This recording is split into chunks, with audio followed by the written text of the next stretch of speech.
سورة المبارك الفاتحة.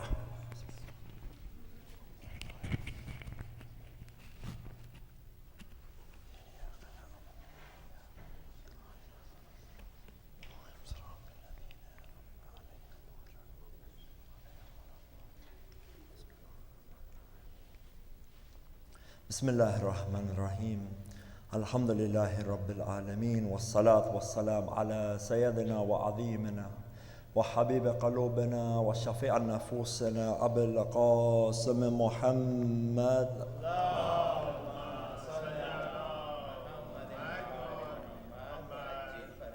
بسم الله الرحمن الرحيم. إنما يريد الله ليذهب عنكم الرجس أهل البيت ويطهركم تطهيرا.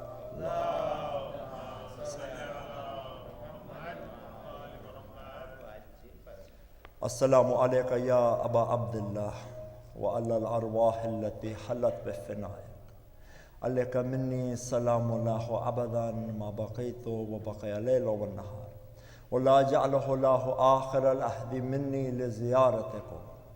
السلام على الحسين وعلى علي بن الحسين وعلى أولاد الحسين وعلى أصحاب الحسين جميعا ورحمة الله وبركاته. الحمد لله الذي هدانا لهذا وما كنا لنهتدي لولا أن هدانا الله. أما بعد، يقول الله في كتابه الكريم والقرآن المجيد وكتاب الحق. بسم الله الرحمن الرحيم. الحمد لله رب العالمين. صلوا على محمد وآل محمد.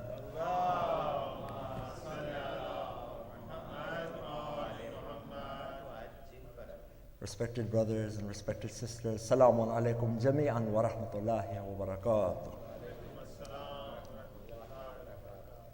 During the time of the Abbasid Caliphate, there was a court poet by the name of Abu Yusuf. He narrates that one day he was in a situation of intense financial difficulty. So he decided to go to the government and seek for financial aid. He had just recently had a child, a newborn son, and he was very, very poor. When he went to the government, he said, "This is my situation, can you please give me some money?" The Abbasid government decided to reject his request. They said, "There is no financial aid for you." At this time, Abu Yusuf, he narrates that he became very disappointed and very sad. But he remembered that there was a descendant living amongst the people who was a descendant of the Holy Prophet Muhammad sallallahu alaihi wa sallam nabi'an.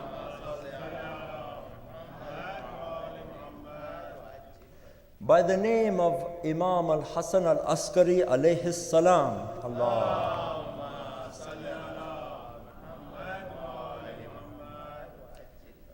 Abu Yusuf decided, he said, "I have never met him, but I know that if I go to him, maybe he will give me some money once I explain the situation."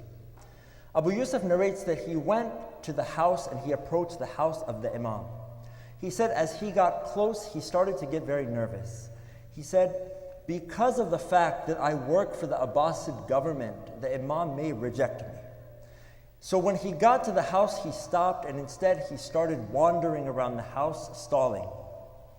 He decided, he got the courage, he goes to the house and he knocks on the door of the Imam. He was surprised because the servant of the Imam opened the door. He took the hand of Abu Yusuf and he put a purse in his hand of 400 dirhams. The servant says, "This is from my master. May it go to you and go to your son, and may Allah be pleased with you, and may Allah bless your child." Abu Yusuf stops. He says, number one, I've never met the Imam. I've never met him. He's just given me 400 dirhams. Imagine, I come to your house, I've never met you, you open the door, I have to ask you for something. Before I even ask you, you give me $400. Not only do you give me money, but you know what it's for. He couldn't believe it. He said, number one, I've never met him. Number two, I didn't even have to ask. I was going to give my whole situation. Asking him for money, I didn't even have to ask. He gave it to me. Abu Yusuf says he leaves the house. He goes and he says, "Allah subhanahu wa ta'ala, thank you for blessing this world with such a presence of great generosity and a great man which has made this world a better place. I thank you, Allah, for creating this person." We have come here tonight with the heaviest of hearts to give our condolences to the Imam of our time for the great personality that we have lost on this night. We have come tonight to honor the Imam, the 11th Holy Imam, Imam Hassan al-Askari alayhi salam. Allah.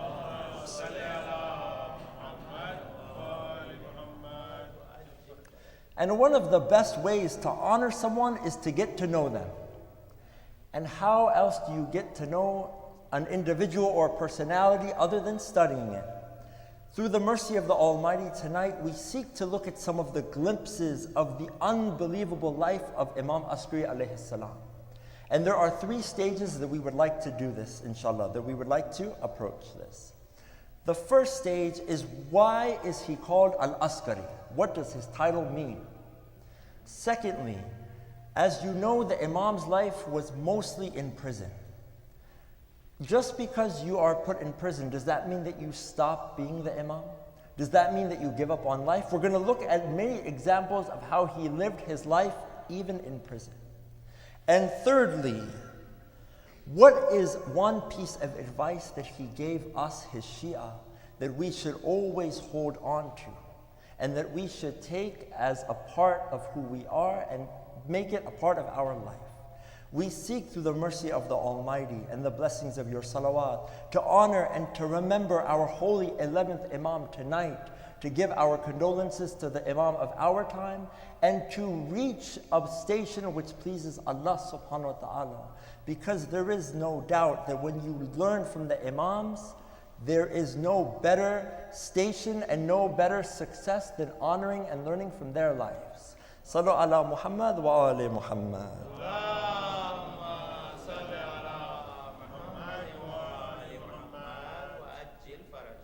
As we know, the Holy Imam, he was born in Medina, but he was moved to Samarra at a very early age.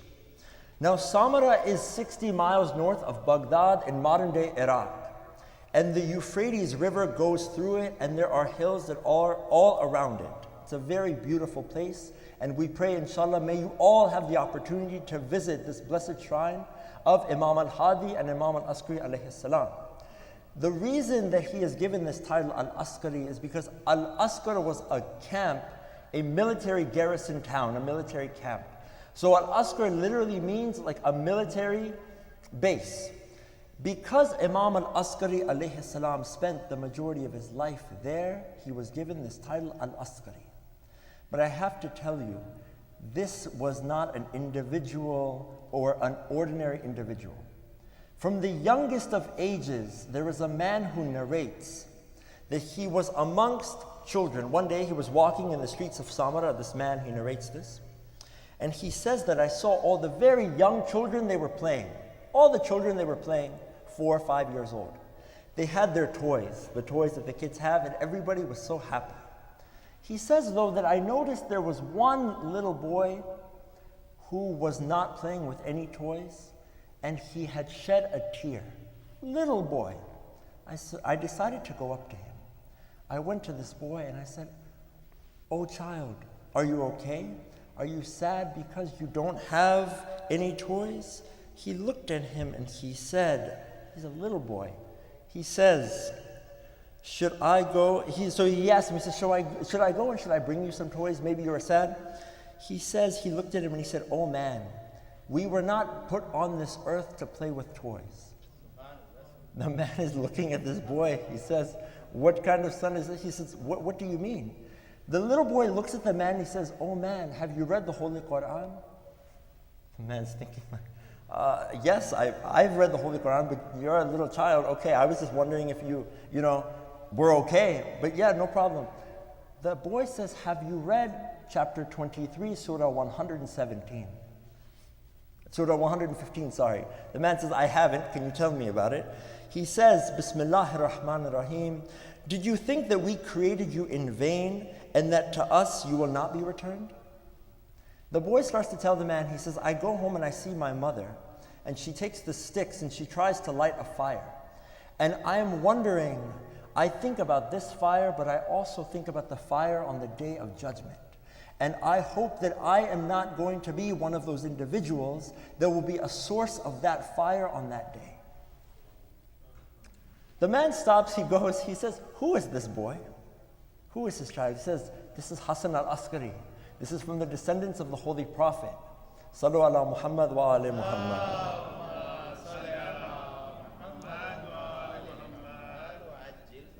During the time of the later Imams, it was very, very difficult. As you know, there's not as much information about our latter Imams as there are for the beginning Imams. For example, Imam Amir al-Mu'mineen, Imam al-Hassan, Imam al-Hussein alayhi salam. Our later Imams, there's a lot less information. The reason being is the Abbasid Khalifa and the Caliphate, they knew that Al-Mahdi was going to come soon. They knew that the time was close because they knew that there were 12. They didn't know exactly who, but they knew that it had now come. So they said it could be Imam al-Hadi, it could be Imam al-Jawad, it could be Imam al-Askari alayhi salam, for example. So after this situation, they knew that this was not an ordinary boy. This is someone who has an intense knowledge. And if we allow him to stay alive, he is going to destroy us. The Abbasid Caliphate had that belief. So what they said is, we have no choice, but we have to kill him. Young, very young. So they took Imam al-Askari alayhi salam, and they took him to the outskirts. And one of the killers, there's a person who narrates this, a witness narrates this and says that don't worry about this because this man is not going to last more than a week. So he goes, and as they go to try to assassinate Imam al-Askari alayhi salam, this person, like the Imam says, he died. The Abbasid Caliphate said, this is not a person who's ordinary. All we can do, we only have one choice. We cannot keep him alive. We kept Imam Jawad alayhi salam free. He answered questions. He changed the hearts of the people against us. We kept Imam al-Hadi alayhi salam free. He answered questions. He spread Islam. He destroyed us. We had to kill him. This young boy, this young man, we're not going to give him the same chance. So what are we going to do? We are going to put him in prison. We are going to put him under house arrest. When Imam al-Hadi alayhi salam, his father, was shaheed, Imam al-Askari alayhi salam was 22 years old. Imagine, 22. Imam al-Askari alayhi salam was the second youngest Imam to be shaheed. Imam Jawad, our ninth holy Imam, 25 years old when he was killed, 25. Imam al-Askari alayhi salam was 28 when he was shaheed. His imamat was 6 years, and his entire imamat was spent in prison. Imagine, his entire imamat, 6 years, was spent in prison. So what did he do? During the Abbasid government, the Abbasid Caliphate, there were two types of prisons. There was what are known as public prisons. Thieves, rapists, murderers, these horrible people, they went to the public prisons. The government had another type of prison. It's known as a private prison. What is this? Private prison is you are placed in your home, guards are all around you, and you are monitored 24/7. I ask you, this sounds like something for a serial killer. This sounds like someone who is a very horrible person that they would need to be monitored. We're talking about the grandson of the Holy Prophet. Not only that, what the Abbasid government did was they surrounded his house and they kept him being monitored 24/7 from age 22 to 28. But do you know what's amazing? This is not an ordinary individual. This is the grandson of the Prophet. This is the grandson of Ali, the grandson of Hussein and Hassan. This is Imam al-Askari. So, do you think that because he was in prison, that he took this situation and he said, you know, there's nothing really I can do here. My forefathers, they were able to spread the religion, but I'm stuck here in prison, so I'm just going to stay here. No. This is Hassan al-Askari we're talking about. So what he did was, Mu'tamad was the name of the Abbasid Khalifa.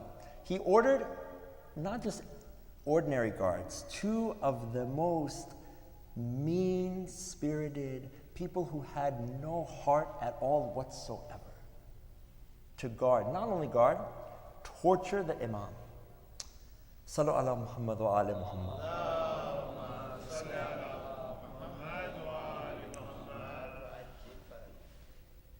It hurts to narrate this. It's very, very difficult. For 2 years, the first 2 years of the prison life of Imam al-Askari alayhi salam, do you know what they did? Nothing but water and 2 loaves of bread for 2 years.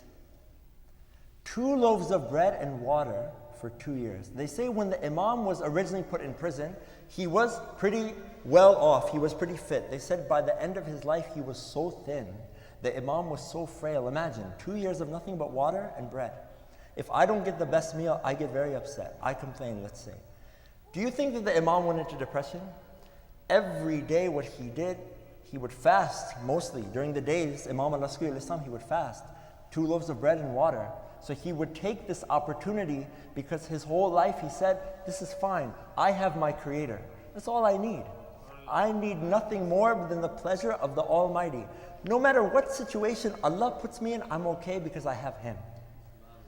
2 loaves of bread and water. He would fast during the day. He would spend his whole night praying. The people went, there was like a governor, like a worker underneath Mu'tamid. His name was Salih bin Wasif. They went to Salih. Salih was one of the most cruel people you could ever imagine. They went to him and they said, Salih, you've become very soft. We thought you were very mean. We thought you were so cruel and you become very soft. Salih was like, what are you talking about? What do you mean? Your 2 guards that you got, we expect them, astaghfirullah Rabbi, we expect them to kick the Imam. We expect them to torture the Imam. We expect them to make the Imam's life difficult. Salih says, okay, this is not my problem. You go and talk to them then. Because why?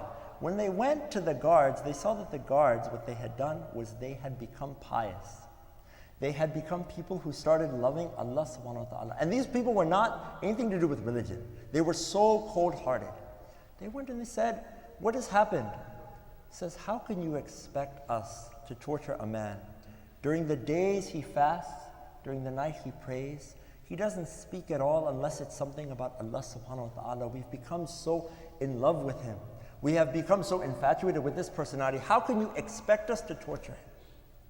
This is the Imam. So look, no matter what situation you're in, if you have good akhlaq, if you have good ethics, you can make even the most horrible of enemies love you.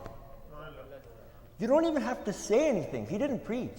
This is the ultimate form of tabligh. He didn't even say anything. Just through his manners, people were drawn to him. He was in prison. He wasn't going out in the streets. He wasn't going in the markets. He wasn't giving sermons. He was under house arrest. So they got rid of these 2 guards and they brought another man. This man was just as bad. Tortured him. Imagine you're in prison and you have a guard, and the guard does not like you. The guard wants nothing to do with you. The guard just wants to make your life difficult, okay? One day, 2 years, water, 2 loaves of bread. One day, this second guard that they got, there was a Shia who was a lover of Imam. He said, please, as a gift, give to the Imam, my Imam, 5 pomegranates. 5 pomegranates. The jailer, the guard, goes to the Imam alayhi salam. He says, we have these 5 pomegranates. The Imam was very thankful. He was so happy. He put the pomegranates down. Imagine, you've not seen any food. You have no fresh air. You're stuck inside your house. It's not like you get to go for a walk. No fresh air, nothing but water, food. 2 loaves of bread. Imagine if you see a pomegranate. First thing, I'll say to myself, I'll go grab the pomegranate, open it. Don't ask if you want any. No, just eat it, right? He says, he goes, he does shukran of Allah subhanahu wa ta'ala, he thanks him. But he doesn't eat them. But he pays attention to the guard. He's looking at the guard, he's noticing. The guard is looking at the pomegranates. He says, oh guard, are you hungry? I noticed that you're looking at these. Would you like some? Imagine, this is a person who is an enemy of yours. But look at how he treats him. Look at how he's acting towards him. He says, please take 1 pomegranate and have it, please. He says, okay. A few moments pass. He noticed that the guard, though, was not eating it. So now the Imam is very interested. Imam al-Askari al-Islam says, I noticed you're not eating this pomegranate.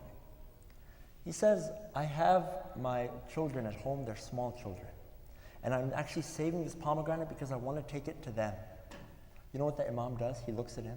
He says, then please take these other 4 pomegranates as well. Take it and take it to your children. It would make me happy. The Abbasid government had a big problem because every guard that they sent, every individual that they sent to try and torture the Imam, they were being transformed by this akhlaq of Imam al-Askari. Sallu ala Muhammad wa ali Muhammad.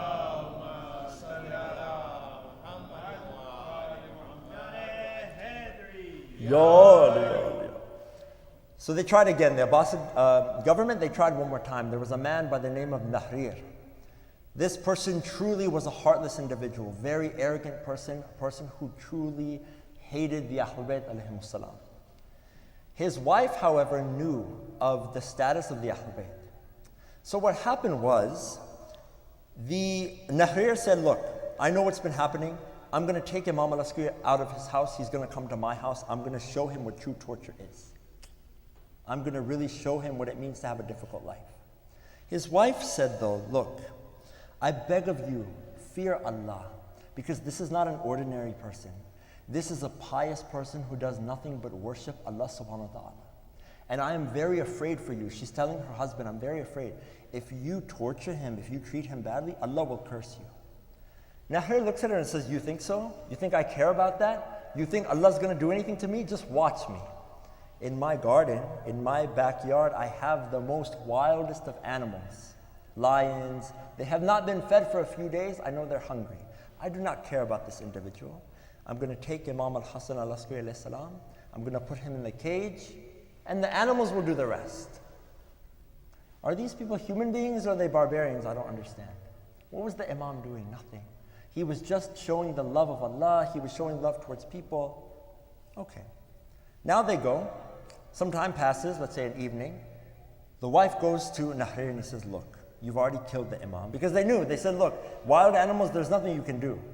He has surely eaten the Imam has been assassinated. The least you can do is bury his body though. Nahir goes, he goes to the cage.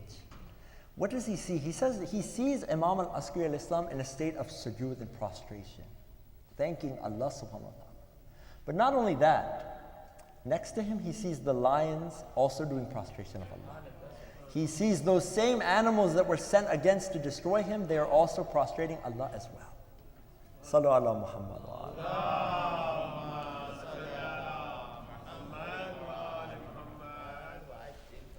You know what's special about this? It's not the miracle about the animals. It's the fact that sometime later, Nahrir's son, he had a son, this person who just tried to kill the Imam, he had a son who became very ill. Imagine the audacity. He tried to assassinate the Imam. He's his biggest enemy, but his son became ill. So what he did was sometime later, because after he saw that the Imam was doing prostration, he said, look, there's nothing I can do. They put him back under house arrest. Some time passed, and his son was very sick. So what he did was, he went to the Imam and he asked him, he says, oh Imam, my son is ill. And I know I treated you this way, but I beg of you, can you please do a dua for him that he has a speedy recovery? Let me just stop here. I say this to myself, stop for a second. This person just tried to kill you. This person has made it very clear that he wants nothing to do with you. But we're not talking about ordinary individuals. We're talking about Muhammad wa ali Muhammad. So what does he do? He says, it would be my honor, I would love to. Come, let me give you this dua. Imam al-Askari alayhi salam went and he prayed for the health and the recovery of this man's son. And he says, go and check on him. Nahir narrates that he went. He saw that his son had the speediest of recoveries. Why? Because of the dua that Imam al-Askari alayhi salam had prayed for him to have a recovery, even though this man treated him in such a way that he wanted him to no longer exist. This is Hasan al-Askari alayhi salam. Sallu ala Muhammad wa ala.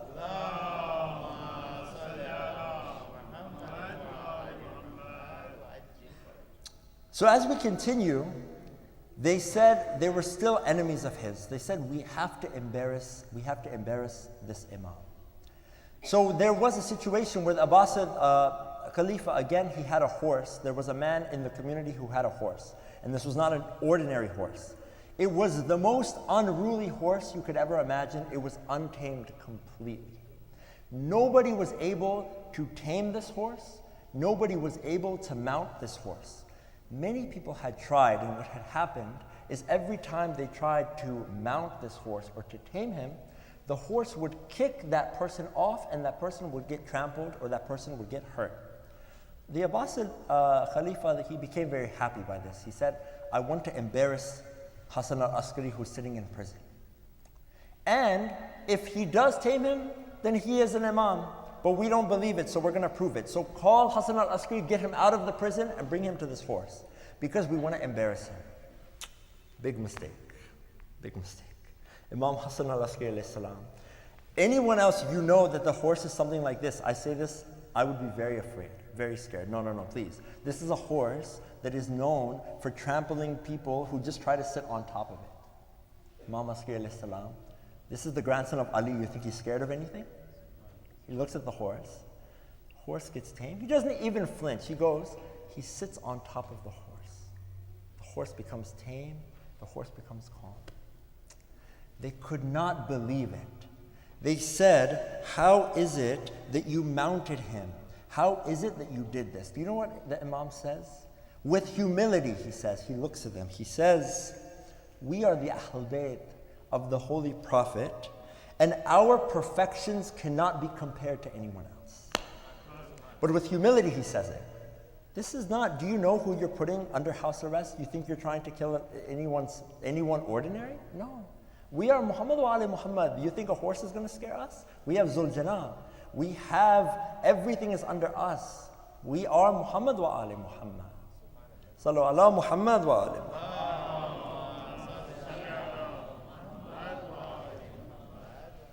He fasted during the day. He prayed during the night. For 6 years, remember, he was an imam, and he was in prison the entire time. But that doesn't mean that he was not aware of the needs of his community. So what had happened was, during that time, in prison, he wrote 2 books. This is incredible. No food, no water, no fresh air, no access to the outside world, but he wrote 2 books. Some scholars, they differ on the first book. The first book was a tafsir of the Holy Quran. Some say that it was Imam al-Askari alayhi salam himself who wrote it. Others say that it was ascribed to him because he had sat with one of his students, he had worked with him, and there was a 1900-page tafsir of the Holy Quran that Imam al-Askari alayhi salam wrote while he was in prison, number 1. Take this as an example for ourselves. The Imam was given such a difficult situation, but he was so happy, and he looked at it and he said, I'm going to look at this opportunity to still better the community. Just because I'm in prison, I care about my followers and I care about all of us, and it doesn't matter what situation you're in, you can make the most out of it. Whole tafsir of the Quran he wrote, number 1. Number 2, there's another book he wrote, which was a fiqh work. And the name of the book was Al-Mikhna. This is very interesting because a lot of times we ask, how is it that our maraja, that our ulama, how is it that they're able to answer all of these questions? There's 2 sources that they rely on heavily. One is many works of Imam al-Hadi alayhi salam and this work of Imam al-Askari alayhi salam. You know why? Because even though he was in prison, his followers, his lovers used to write him letters. And he would receive these letters. While he was in prison, he used to answer them. So his students would come, his companions would come in prison, and he would still work with them. There was a situation where there was a man of the time who wrote a book. His name was Ishaq al-Kindi. He wrote a book called The Contradictions in the Holy Quran. He wrote an entire book where he took some ayahs, some verses, and he said that they contradict each other. So this started to cause a lot of controversy because there were certain people that could not answer it. I'll give you an example. In the Holy Quran, Allah subhanahu wa ta'ala, He says, marry 1, 2, 3, or 4 women, correct? In the Holy Quran, it says this. Marry them. But in another verse, it says, Allah subhanahu wa ta'ala says in another verse in the Holy Quran, you will never be able to treat your wives justly or equally, so only marry 1. So Abu Ishaq in this book, he says this is a contradiction. The students didn't know what to do. They didn't know how to answer it. They went to the Imam.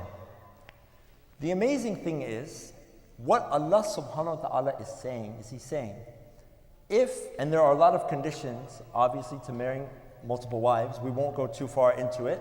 But you have to treat them the same, and you can treat them the same in relation to wealth, economically.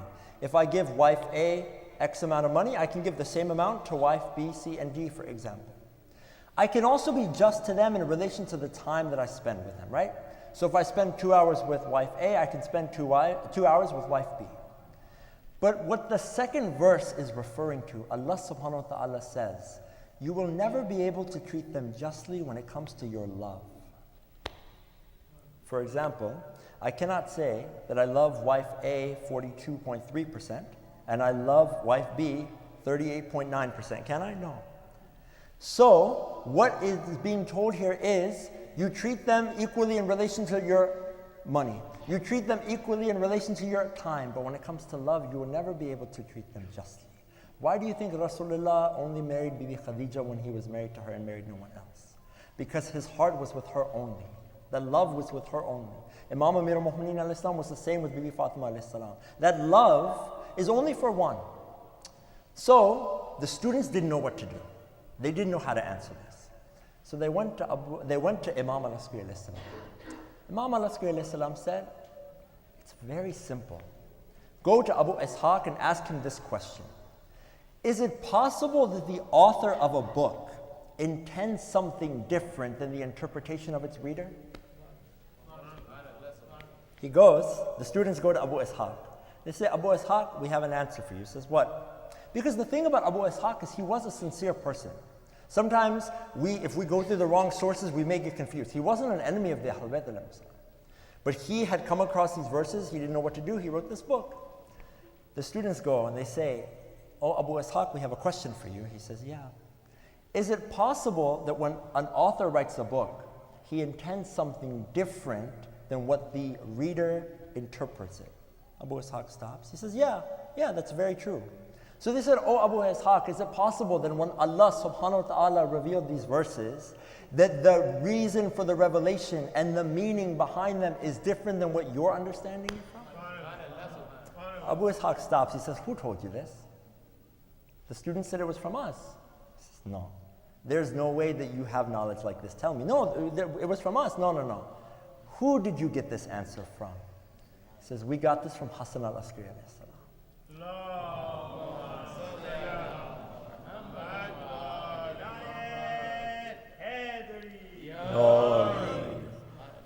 Abu Ishaq looks and says, indeed. Because only this knowledge can come from Muhammad wa ali Muhammad, and that's it. And do you know what he did? He took that book and he burned it. The entire book that he had written on the contradictions of the Holy Quran, he had thrown away. He ripped it up. Imam was in prison, but look at the impact that he had. This is the Ahlul Bayt alayhimus salam we're talking about. This is the Ahlul Bayt. So, he goes, and that was the situation. So even in prison, he still was in tune with his community. Sallu ala Muhammad wa ali Muhammad.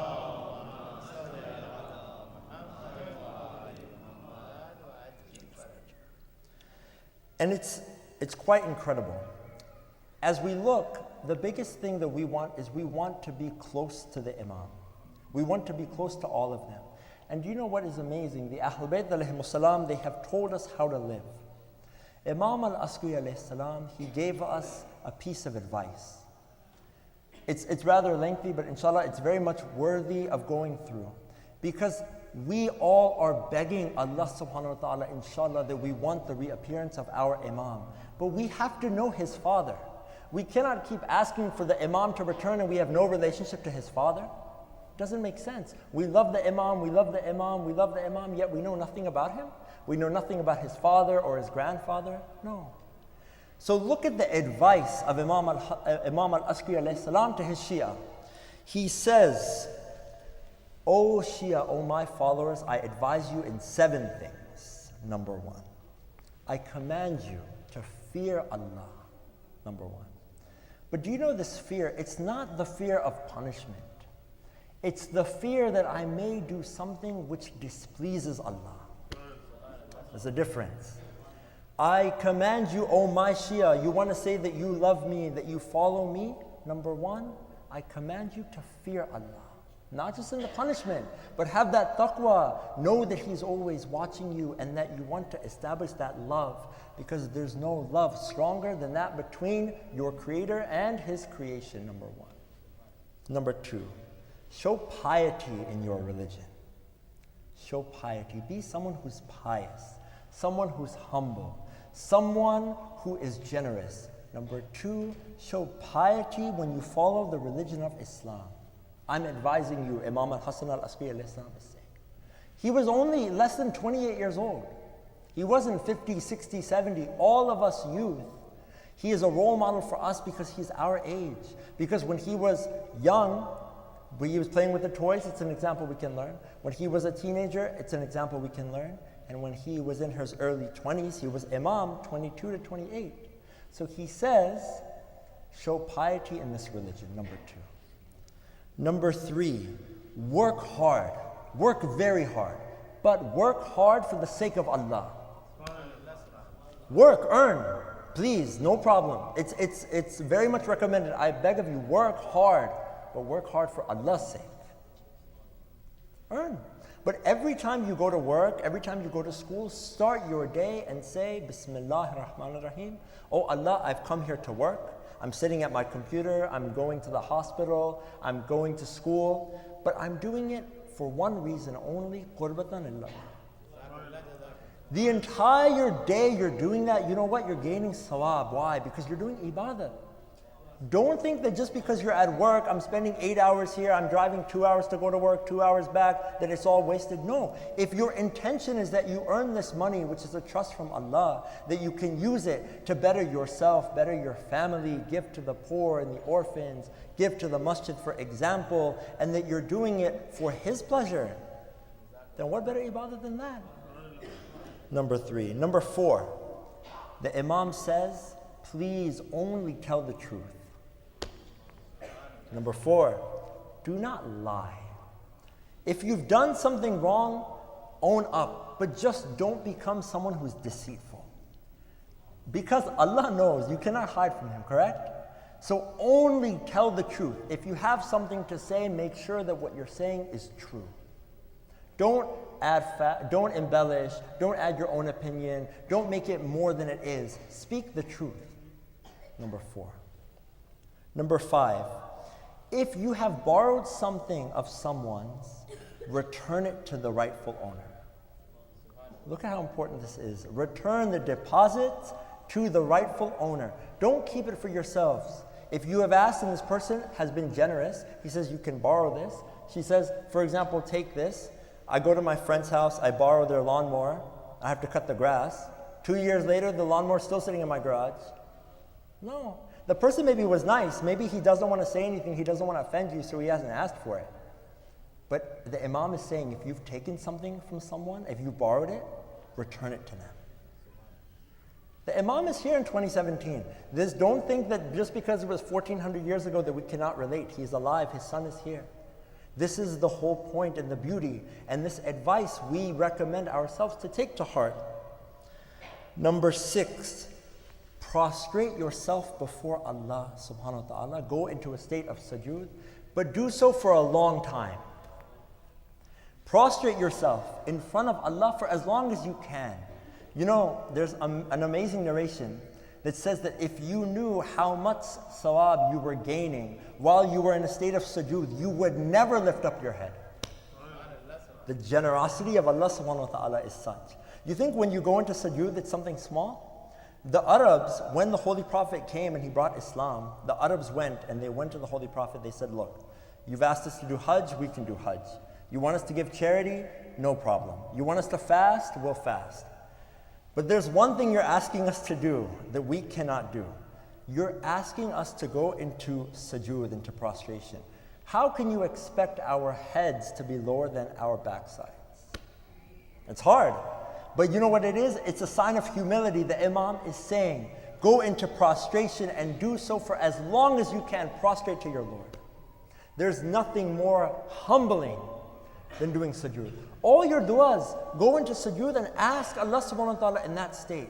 You are humbling yourself. He sees that this is someone who is sincere. This is a servant of mine who's asking. You don't even have to ask for anything. Go into sujood and just thank Him. Just thank Him. All these blessings we have, the Imam is saying, you want to be considered a Shia? I'm begging you for this advice I'm giving you, number 6. Number 7, treat your neighbors. You know those people who live next door to you, on the left and on your right? Treat them courteously. Treat your neighbors with generosity. Know your neighbors. Some of us, I don't even know my neighbor. I've lived next to them for 15 years. I don't know what they're going through. So, oh, they're not Muslim, they're not Shia. So what are you talking about? Do you come from another school, or do you come from the school of Imam Jafar alayhi salam? It doesn't matter, they're a human being. Treat your neighbors with respect. Look after them, care for them. Because if you have a good neighbor, you know how much easier your life is? It's always hard, if you're going out of town, for example, vacation, I have to look for relative. No, your neighbors are here. The Imam is saying, those neighbors of yours, treat them courteously. Sallu ala Muhammad wa alayhi.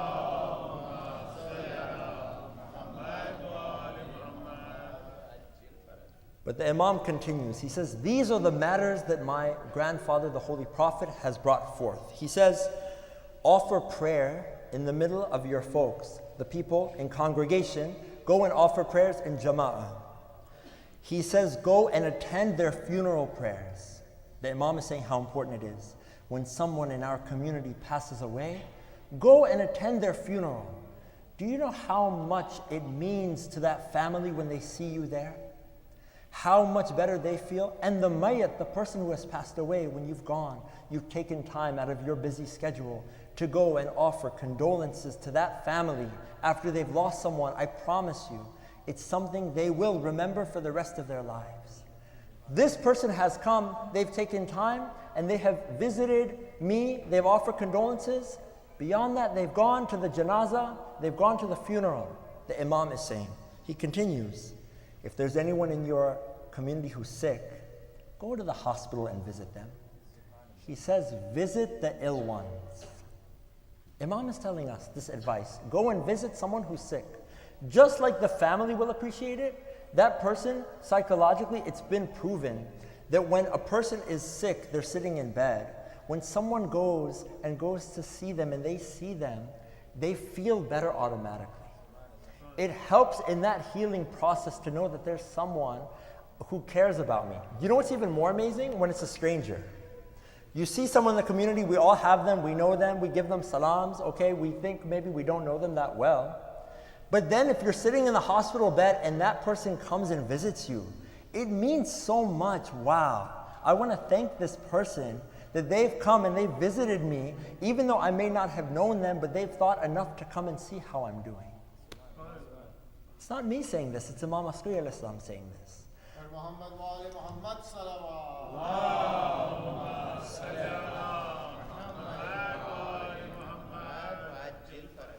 He says, in continuation, he says, fulfill their rights. We talked about rights yesterday.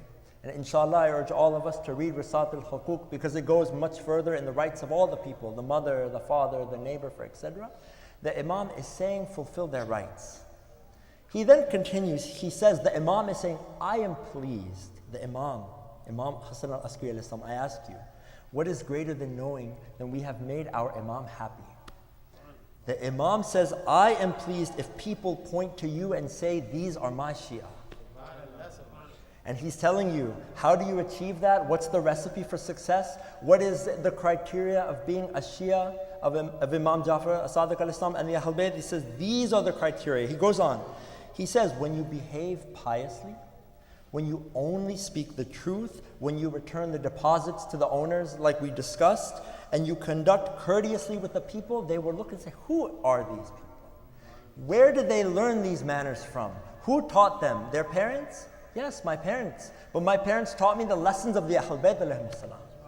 So I am a Shia from the mercy of the Almighty because I have the school of Muhammad wa Ali Muhammad. Sallu ala Muhammad.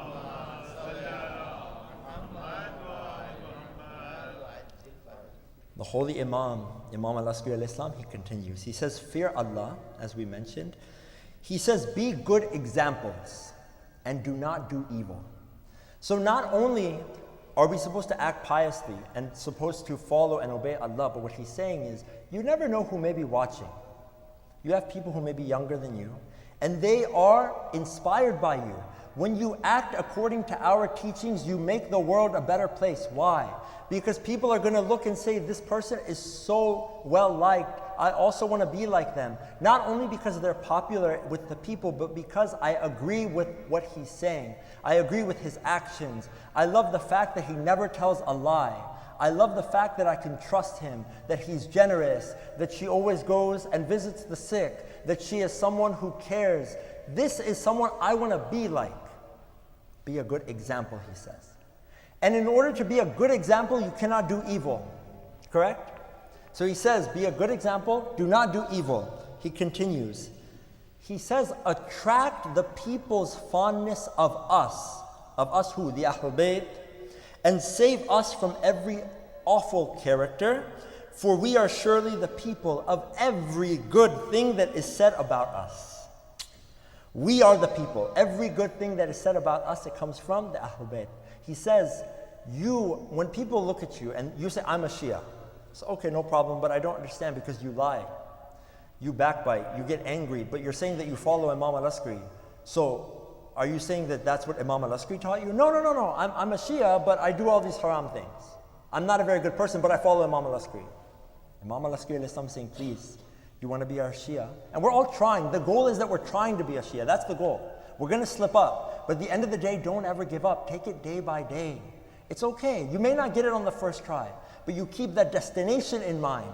You keep that goal in mind and you keep going towards it. And this is the roadmap that the Imam is telling you to follow. That I promise you, you may slip up. If you follow these points, you will be successful. Sallu ala Muhammad wa ali Muhammad.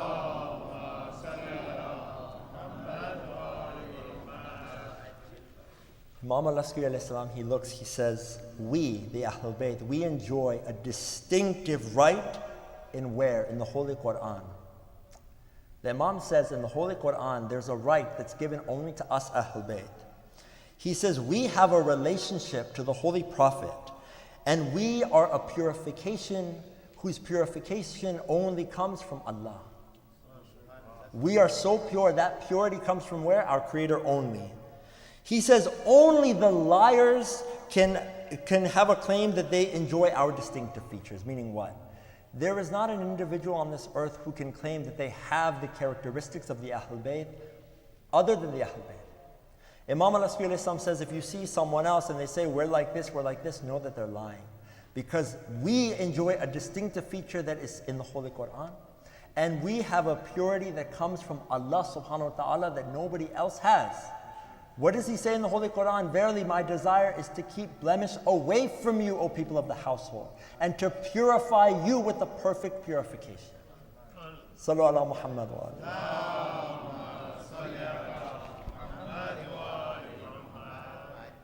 Lastly, he says, refer to Allah as much as you can. Constantly refer to God. Now, there's a way to do it. Now, of course, people, you have to monitor who you're talking about. But even if you just refer to your own self, you're talking, remember Allah, he's saying. Very much so, constantly remember and refer to God. You go outside, it honestly astonishes me. We go outside, the beautiful sunset that you see that sunset. And there are people who look at that same sunset and they say there's no God. I don't understand it. We pray for their guidance, inshallah. But all he's saying is constantly, if you refer to Allah subhanahu wa ta'ala, that person will start to think, there has to be creator. There's no way that this can all be chance. This is why the Imam is saying, number one, constantly refer to God, number one. Number two, remember death. Now, not to be morbid, not to be depressing. People say, Islam, oh, death. No. The reason that you need to remember death is because it allows you to be accountable. You have to have a way of auditing your actions. If you remember that, look, I can do whatever I want, and I'm not going to think about the fact that I have to ultimately answer to Allah for what I'm doing, there's no problem. I'll do whatever, and then I can ask for forgiveness later. No, the Imam says, remember Allah and remember death, because there is a day when you're going to be in that grave and you're going to be alone, and the only thing you're going to have are your good deeds. And you want to make sure that those deeds are deeds that help you, not hurt you. He also says, read the Quran. Recite the Holy Quran. You love us, you want to be close to us, you have to also be close to that book. We are the walking Quran, and the physical Quran, recite it often. Memorize it the best you can, read it, even if you're just listening to it. A lot of times we say, brother, I don't understand Arabic. It's okay. There's an amazing narration I remember one time learning, that there was it's like a proverb. There was an old man, a grandfather, who was sitting, and his grandson had come. The grandfather didn't know Arabic, but he always would listen to the Holy Quran all the time. The grandson goes to him and says, "Grandfather, I don't understand. You listen to this Quran, but you don't understand it. Why do you do that?" The grandfather goes, he takes his grandson. He says, "I want you to take this basket." And what he did, he took a basket and he carved out the bottom. So he put holes in the bottom of the basket. So he told his grandson, "Let's go to the river. And I want you to fill this basket up with water and bring it to me." Okay, so the grandson's young, he goes, he has this basket. He goes to the lake, the river, it has holes in it. He fills it up, he runs to the grandfather. What happens? When he gets to the grandfather, the basket is empty. All the water has fallen out. He says, "No problem, go and try again tomorrow, second day, because I need you to bring this full." The poor boy goes, the grandson, he goes to the river, he tries hard, he takes the basket, he fills it up, he gets closer, all the water falls out, the basket's empty.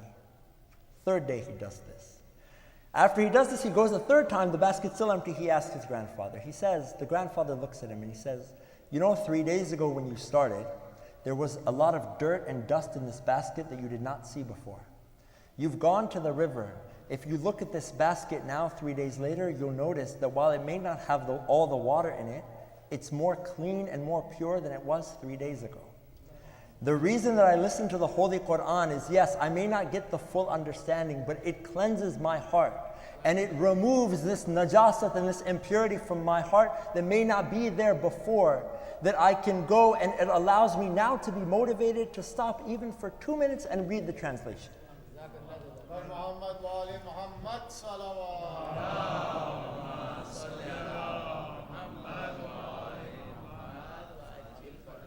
Now, of course, ultimately the goal, inshallah, is to learn Arabic, of course, because that is the language that it was revealed in, and the full understanding of the Quran comes from Arabic. That there's no doubt. So we encourage all of us, as a reminder to myself first, even if you don't understand it, read it. That there's no doubt. But read the translation as well. But don't ever think, because I don't know Arabic, there's no point in just listening to it because I don't understand it. No. It purifies it in a way you may not get, but it's there. And you've taken the first step. He continues, he says, "Bless the Holy Prophet." Meaning what? Constantly recite salawat upon Muhammad wa ali Muhammad.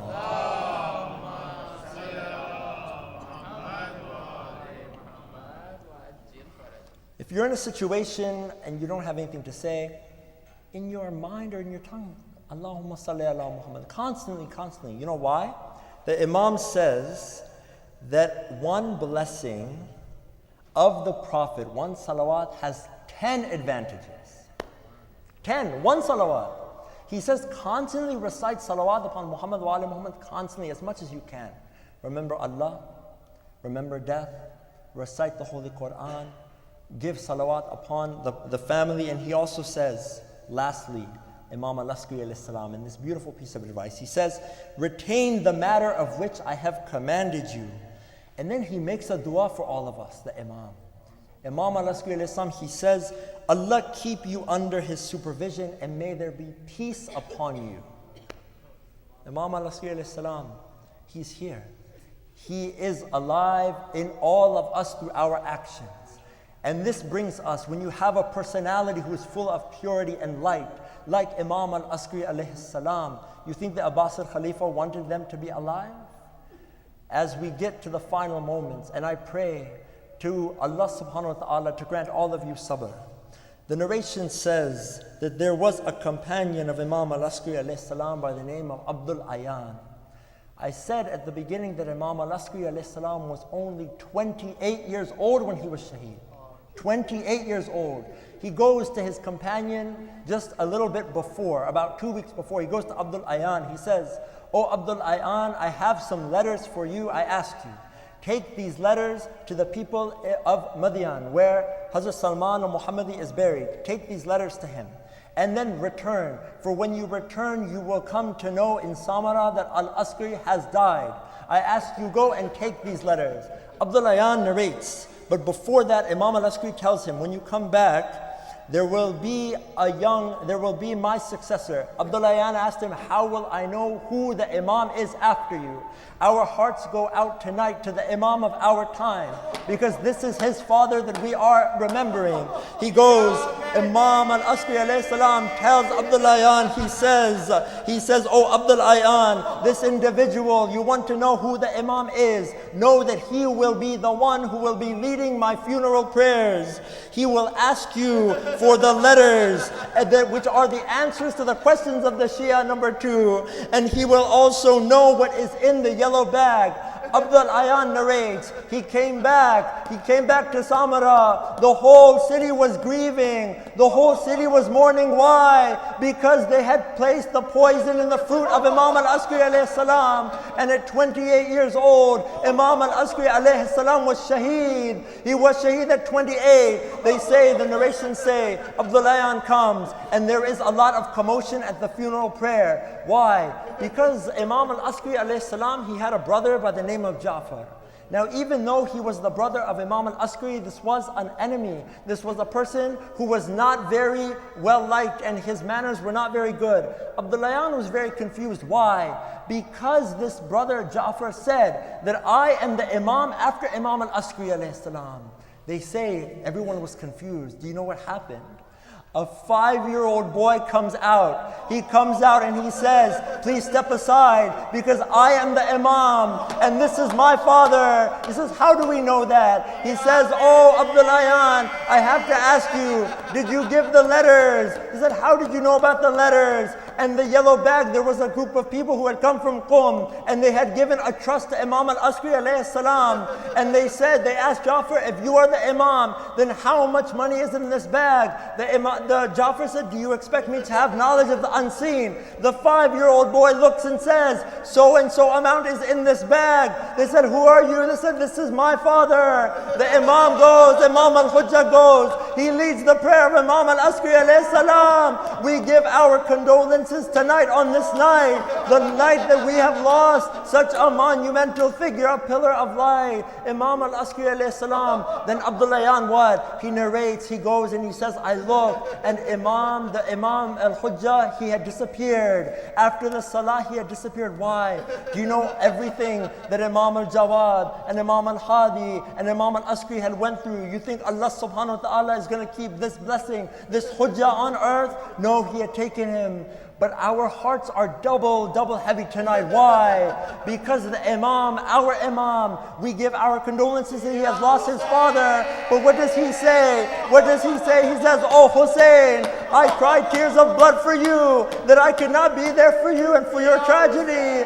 Tonight we give the al-Wida. Tonight we give the farewell to our grandfather. Today we give the farewell to Hussein. I give the farewell and I ask all of you for the sabr. I give the farewell to Habib. I give the farewell to Zohair. I give the farewell to the 6-month-old baby. Al-Wida to Ali Asghar alayhi salam. We give our al-Wida to Sakina. We give our al-Wida to Zainab. We give our al-Wida to both arms of Abbas. We give our al-Wida to that man who went to the Furat. Ya Alamdar Hussein, we give our farewell and our al-Wida to the one who was left alone with no kafan for 3 days. We give our al-Wida to the one who was beheaded and the one who died thirsty. We give our al-Wida to his son Al-Akbar, who had the spear in his heart. We give our al-Wida to Qasim, whose body was trampled into pieces. We give our al-Wida to all the Shohida. All the Shohida, we give our al-Wida to them. Inna lillah wa inna ilayhi raji'un. Ridhan biqada'ihi wa tasliman li amri. Oh Allah subhanahu wa ta'ala, first and foremost, we seek your forgiveness and we inshallah hope that may this small token be accepted for your pleasure inshallah. Ya Nur al-Nur, we offer our condolences to the Lady of Light. We offer our condolences on this night, the night of the shahadat of Imam al-Askari alayhi salam. We give our condolences to the Imam of our time. We pray, Ya Nur al-Nur, may we establish this love of Imam al-Askari alayhi salam. May we establish this understanding and may we learn from his life that we may practice it for our own benefit to please you, Ya Nur al-Nur. And above all, we pray for anyone who may be sick. We recite 5 times Amma Yujib for their speediest recovery in the name of Imam al-Askari alayhi salam, and the name of the one who was sick in Karbala, Imam al-Sajjad alayhi salam. Bismillahir Rahmanir Rahim. Amma Yujibul Muttarra idha du'ahu yakshifu as-su'. Amma Yujibul Muttarra idha du'ahu yakshifu as-su'. Amma Yujibul Muttarra idha du'ahu yakshifu as-su'. أما يجيب المضطر إذا دعاه يكشف السوء أما يجيب المضطر إذا دعاه يكشف السوء ماتم حسين